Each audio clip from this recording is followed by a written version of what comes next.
అలానే మిస్ఎస్ రావు, America Israel సంయుక్తంగా Iran మీద యుద్ధం చేస్తుంది. ఈ యుద్ధంలో ఎవరు ఎటు అనే దాని మీద అంతర్జాతీయ చర్చ జరుగుతుంది. రష్యా, చైనా ఇరాన్ వైపు ఉన్నాయి. దీంట్లో చాలా స్పష్టత ఉంది. మరి ఇండియా ఎటువైపు ఉంది అని అంటే వ్యూహాత్మకమైనటువంటి మౌనాన్ని పాటిస్తుంది. అవసరమైనప్పుడు ఎటువైపు ఉన్నాను అనేటువంటి విషయాన్ని స్పష్టం చేస్తుంది. ఇప్పుడు యుద్ధ నౌక లవన్ అనేటువంటి పేరుతోటి ఇరాన్ది ఉంది. ఇది విశాఖలో నౌకా విన్యాసాల్లో పాల్గొంది. ఇరాన్కి సంబంధించినటువంటి నౌక. అది వెళ్తూ ఉన్నటువంటి క్రమంలో దాన్ని పేల్చేస్తారేమో అనేటువంటి ఉద్దేశంతో అతిథిగా ఇరాన్ని భావించి ఈ లవన్ అనేటువంటి నౌకను కొచ్చిన్ దగ్గర లంగరేసి సెక్యూరిటీగా కల్పించారు భారత్. అంతకుముందు ఒక యుద్ధ నౌకని పేల్చివేశారు, ముంచివేశారు. అమెరికాకు సంబంధించినటువంటి బాంబ్స్ వేసి సబ్మెరైన్స్ని ప్రయోగించి ముంచేశారు. కానీ రెండవ నౌకను ముంచేయకుండా అమెరికా సబ్మెరైన్స్ నుంచి కాపాడుతూ లవన్ అనేటువంటి ఇరాన్ యుద్ధ నౌకను కాపాడుతూ ఉంది భారత్. అంటే ఇప్పుడు ఎవరి వైపు భారతదేశం ఉన్నట్టు?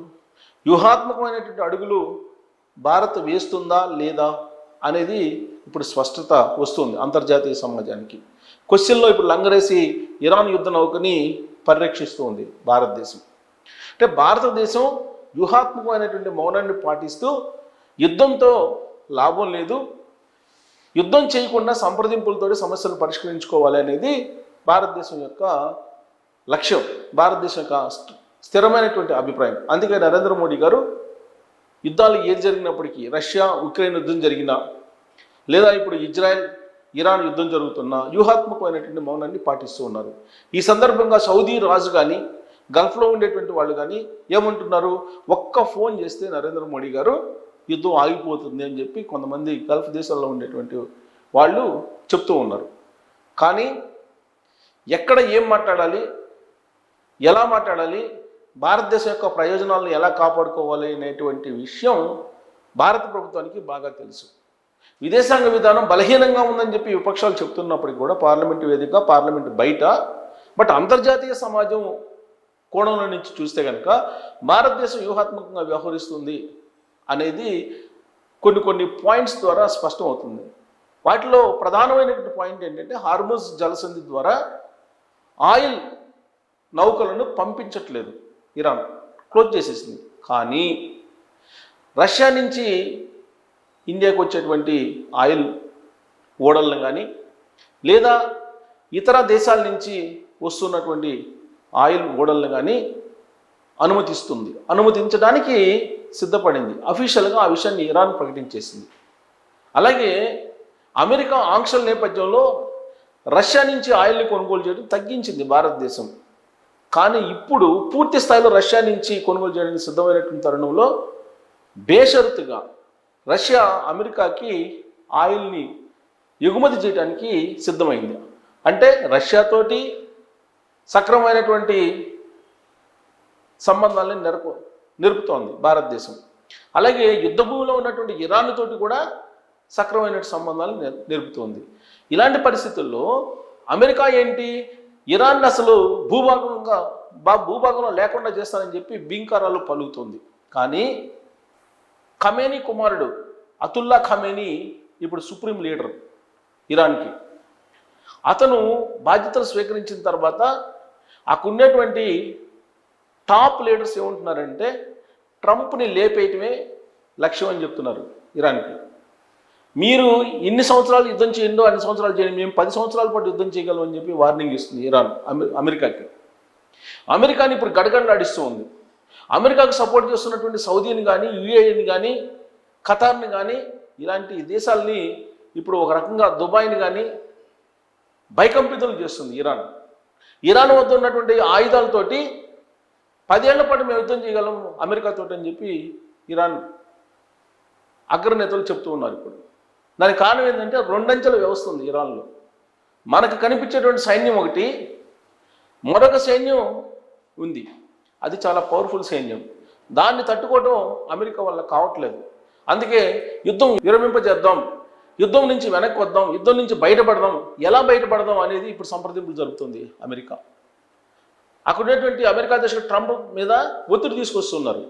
సొంత పార్టీలో ఉండేటువంటి వాళ్ళు, అలాగే ప్రతిపక్షంలో ఉండేటువంటి వాళ్ళు, అటు డెమోక్రాట్స్ ఇటు రిపబ్లికన్స్ కూడా ట్రంప్ మీద ఒత్తిడి తీసుకొస్తున్నారు. మనం ఎలా యుద్ధం నుంచి బయటపడాలి, యుద్ధం ఎలా ఆపేయాలి అనే దాని మీద తర్జన భర్జన పడుతున్నట్టు ఇవాళ ఇంటర్నేషనల్ మీడియాలో ప్రముఖంగా వస్తున్నటువంటి న్యూస్. యుద్ధాన్ని ప్రారంభించేది మేమే, ఆపేది మేమే అని చెప్పి సింహనాదాలు చేసినటువంటి ట్రంప్ ఇవాళ ఇరాన్ ఇస్తున్నటువంటి స్టేట్మెంట్కి వణికిపోతున్నాడు. యుద్ధాన్ని ప్రారంభించింది మీరు, కానీ ఆపేసేది మేమే, ఎలా ఆపేది కూడా మేమే అని చెప్పి ఇరాన్ చెప్తుంది. అమెరికా అంతు చూస్తామని చెప్పి వార్నింగ్ ఇస్తుంది. ట్రంప్ని చంపేస్తామని చెప్పి చెబుతుంది. ట్రంప్ రక్తం చూస్తామని చెప్పి ఇరాన్కి సంబంధించినటువంటి అగ్రనేతలు చెప్తూ ఉన్నారు. వెనుజులాని ఆక్యుపై చేసినంత ఈజీ కాదు అని చెప్పి ఇరాన్ సంకేతాలు ఇస్తూ ఉంది. ఇప్పటికే భారీ నష్టం అమెరికాకి కలిగింది. ఎందుకనంటే షాహిద్ అనేటువంటి డ్రోన్స్, షకాన్ అనేటువంటి మిజైల్స్ ఇవి అమెరికా స్థావరాలని లేపేస్తున్నాయి, అమెరికా స్థావరాలను ధ్వంసం చేస్తూ ఉన్నాయి. కొన్ని లక్షల కోట్ల డాలర్లు నష్టం జరుగుతుంది అమెరికాకి.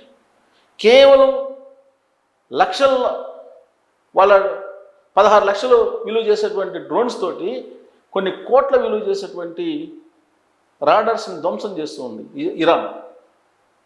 ఇలాంటి యుద్ధ తంత్రాన్ని ఇరాన్ నేర్చుకుంది. కాబట్టి ఆ యుద్ధ తంత్రం నుంచి అమెరికా బయటపడటం ఎలా కూడా ఆ దేశానికి అర్థం కావట్లేదు అమెరికాకి. అందుకే ఇప్పుడు అమెరికా అధ్యక్షుడు ట్రంప్ మీద ఒత్తిడి చేస్తూ ఉన్నారు. ఆ పార్టీలో కీలకమైన లీడర్లే రిపబ్లికన్సే ఒత్తిడి తీసుకొస్తున్నారు. మధ్యంతర ఎన్నికల్లో నష్టపోతాము అనేటువంటి విషయాన్ని కూడా చెప్తున్నారు. సో ఏం చెప్పారు అనేది ఇవాళ ఇంటర్నేషనల్ మీడియాలో, నేషనల్ మీడియాలో, లోకల్ మీడియాలో కూడా వచ్చింది. ఏంటంటే యుద్ధంలో మరణించినటువంటి సైనికుడి మృతదేహాన్ని అమెరికాలోని రోవర్ వైమానిక స్థావరానికి తీసుకొచ్చి చూపిస్తాం. ఈ విధంగా శవాల్ని తీసుకెళ్తున్నారు. అమెరికా సైన్యం చనిపోతే వాళ్ళు అమరవీరులుగా భావిస్తూ ఇరాన్ నుంచి తీసుకెళ్ళిపోతున్నారు. ఇది చూసినటువంటి వాళ్ళు డెమోక్రాట్స్తో పాటు రిపబ్లికన్స్, ప్రధానంగా ప్రభుత్వంలో ఉండేటువంటి వాళ్ళు ట్రంప్ని నిలదీసేటువంటి పరిస్థితి. ఈ విధంగా అమెరికా సైన్యం చనిపోతున్నారని, యుద్ధం ఆపేద్దాం అని చెప్పేసి వాళ్ళు చెప్తున్నారు. ట్రంప్కి సలహాదారుల ప్రతిపాదన, ట్రంప్ సలహాదారులు ఎవరైతే ఉన్నారో వాళ్ళు ముక్త కంఠంతో యుద్ధం ఆపేద్దాం అని చెప్పి లబోదిబ్బం అంటున్నారు. చమురు ధరలు పెరుగుతున్నాయి. అమెరికాలో చట్టసభల ఎన్నికల నేపథ్యంలో అధ్యక్షుడిపై ఒత్తిడి, బయటపడే వ్యూహాన్ని అమలు చేయాలని సూచన, సలహాదారులను ఉటంకిస్తూ వాల్ స్ట్రీట్ జనరల్ కథనం. ఆ దేశానికి సంబంధించినటువంటి పత్రికే ఈ కథనాన్ని రాసింది. పుతిన్కు ట్రంప్ ఫోన్, ట్రంప్ పుతిన్కి ఫోన్ చేశాడంట యుద్ధాన్ని ఎలా ఆపేద్దామని. రష్యా అధ్యక్షుడికి పుతిన్కి ట్రంప్ ఫోన్ చేశాడు యుద్ధాన్ని ఎలా ఆపేద్దామని చెప్పి. అంటే ఓటమి అంచుల్లో అమెరికా ఉంది. యుద్ధాన్ని త్వరగా ముగించే దిశగా పలు ప్రతిపాదనలు చేసిన రష్యా అధినేత. ఇరాన్ నౌకలను ముంచేయడం సైనికాధికారులకు సరదాగా ఉందట మీడియా సమావేశంలో ట్రంప్. ఇకపై టన్ను వార్ హెడ్ ఉన్న క్షిపులను ప్రయోగిస్తాం, ఇరాన్ రెవల్యూషనరీ గార్డ్స్ హెచ్చరిక. ఇది ఇరాన్ రెవల్యూషనరీ గార్డ్స్ ఏదైతే ఉందో అది పవర్ఫుల్. దాని దెబ్బకి అమెరికా వణికిపోతుంది. కాల్పుల విరమణకు అంగీకరించాం, మళ్ళీ దాడి చేసే ఆలోచన చేయకుండా బుద్ధి చెప్తామని చెప్పి ఇరాన్ స్పీకర్ హెచ్చరిస్తూ ఉన్నాడు అమెరికాని. ఆగని దాడులు ముదురుతున్న సంక్షోభం. ఇది సలహాదారులు ఇచ్చినటువంటి. సరే, విమానాల టికెట్లు పెరుగుతున్నాయి, ఇవన్నీ పెరుగుతున్నాయి. సరే, ఇంతకీ ఇరాన్ దెబ్బకి ఎందుకు అమెరికా గడగడలాడుతుందంటే ఖైబర్ షెకాన్ అనేటువంటి మిజైల్స్ను వాడుతుంది ఇరాన్. ఐఆర్జీసీ అనేది పవర్ఫుల్ సైన్యం. ఐఆర్జీసీ మనకు కనిపించడం ఇరాన్ సైన్యం కంటే కూడా ఐఆర్జీసీ అనేటువంటి ఒక సమాంతరమైనటువంటి సైన్యం ఇరాన్కు ఉంది. అది పవర్ఫుల్. మన గెరిల్లా యుద్ధం అంటారు కదా, దానికంటే పవర్ఫుల్ ఐఆర్జీసీ చేసే యుద్ధం. అది ఇప్పుడు ఆపరేషన్ ట్రూ ప్రామిస్ 4 అనేటువంటి పేరుతోటి అమెరికా ఇజ్రాయెల్ సైన్యాలని తరిమి కొడుతున్నారు. షెకాన్, ఖైబర్ షెకాన్ అనేటువంటి ఆయుధాలను ప్రయోగిస్తుంది. ఆ ఆయుధం యొక్క కెపాసిటీ ఏంటంటే 1450 కిలోమీటర్ల దూరంలో ఉండే లక్ష్యాన్ని చిన్నాభిన్నం చేస్తుంది. ఇక ఇరాన్ యుద్ధం గెలిచింది రష్యా. ఇరాన్ అమెరికా యుద్ధంలో గెలిచింది ఎవరంటే రష్యా. ఎందుకంటే అమెరికా అధ్యక్షుడు ట్రంప్ పుతిన్కి ఫోన్ చేశాడు కాబట్టి. పశ్చిమాసియాలో ఉద్రిక్తతతో చమురు ధర పెరిగింది. రష్యా చమురుపై ఆంక్షలు తొలగాయి. ఉక్రెయిన్పై యుద్ధం అంశం మరుగున పడింది. యూరోపియన్ కౌన్సిల్ అధ్యక్షుడు ఆంటోనియో కోస్టా ఆయన వ్యాఖ్య చేశారు. ముందు ట్రంప్ జాగ్రత్తగా ఉండాలి, ట్రంప్కి వార్నింగ్ ఇచ్చారు. ఎవరు? ఈయన లరిజని హార్మోజ్ నుంచి లీటర్ సౌండ్ కూడా పోనివ్వమని చెప్పి వార్నింగ్ ఇస్తుంది ఇరాన్. అమెరికా దాని భాగస్వాములకు 1 లీటర్ సౌండ్ కూడా పోనివ్వని చెబుతుంది. అదే కనుక జరిగితే అమెరికాలో ద్రవ్యోల్బణం అదుపు తప్పుతుంది, అమెరికా ఆర్థిక వ్యవస్థ కుప్పగూలిపోతుంది. అందుకే ఇప్పుడు సలహాదారులందరూ వద్దు వద్దు యుద్ధం అని చెప్పి ట్రంప్ వద్ద మొరపెట్టుకుంటున్నారు. ఇరాన్పై 20 రెట్ల తీవ్రస్థాయిలో దాడులు చేస్తామన్న ట్రంప్ హెచ్చరికలను ఇరాన్ సుప్రీం సెక్యూరిటీ కౌన్సిల్ కార్యదర్శి ఆలీ లరిజీని కొట్టిపడేశారు. ఇరాన్ త్యాగాలకు సిద్ధమైనటువంటి దేశం, మీ ఉత్తిత్తి బెదిరింపులకు మేము భయపడము, మీకంటే పెద్ద శక్తులు కూడా ఇరాన్ను అంతం చేయలేకపోయాయి, ముందు మీరు అంతం కాకుండా జాగ్రత్త పడండి అని చెప్పి ట్రంప్కి హెచ్చరించారు. హార్మజ్ జలసంధి మీదకు 1 లీటర్ సొమ్ము కూడా అమెరికాకు దాని భాగస్వాములకు వెళ్ళబోవని ఇరాన్ రెవల్యూషనరీ గార్డ్స్ ప్రతినిధి హెచ్చరించారు. చమురు గ్యాస్ ధరను నియంత్రించడం కోసం అమెరికా దాని మిత్ర దేశాలు చేస్తున్న ప్రయత్నాలు తాత్కాలికం, ప్రభావరహితమని పేర్కొన్నారు. యుద్ధ సమయంలో వాణిజ్యం పూర్తిగా భద్రతా పరిస్థితులపై ఆధారపడి ఉందని స్పష్టం చేశారు. ఇది సో ఇరాన్ ఎత్తుగడ. IRGC దెబ్బకి అమెరికా వణికిపోతుంది అన్ని విధాలుగా. ఆకాశ మార్గం, భూమార్గం, సముద్ర మార్గం వీటన్నిటినీ క్లోజ్ చేసేసి అమెరికాని కదలకుండా చేసేస్తుంది ఇరాన్. కారణం ఏంటంటే చైనా, రష్యా, ఉత్తర కొరియా, కిమ్ కూడా వచ్చాడు ఇప్పుడు ఇరాన్కి సపోర్ట్గా. కాబట్టి కిమ్ కూడా చూసుకుందాం రా అంటున్నాడు ట్రంప్ని. రాబోయే రోజుల్లో ఇంకా మరింత సపోర్ట్ ఇరాన్కి వచ్చే అవకాశం ఉంది పశ్చిమ ప్రాంతంలో, మధ్యప్రాచ్యంలో. ఇది కనుక జరిగితే అమెరికా ఆఫ్ఘనిస్తాన్ నుంచి పారిపోవాల్సిన పరిస్థితి ఏర్పడుతుంది. 10 ఏళ్ల పాటు యుద్ధం చేస్తామని చెప్పి ఇరాన్ చెప్తున్నటువంటి క్రమంలో మరి అమెరికా ఈ యుద్ధం నుంచి బయటపడాలని యోచిస్తుంది. బయటపడే అవకాశం ఉందా, లేదంటే ఇరానే తరిమి కొట్టి పంపించే అవకాశం ఉందా అనే దాని మీద మీరు కామెంట్ చేయొచ్చు. Thank you.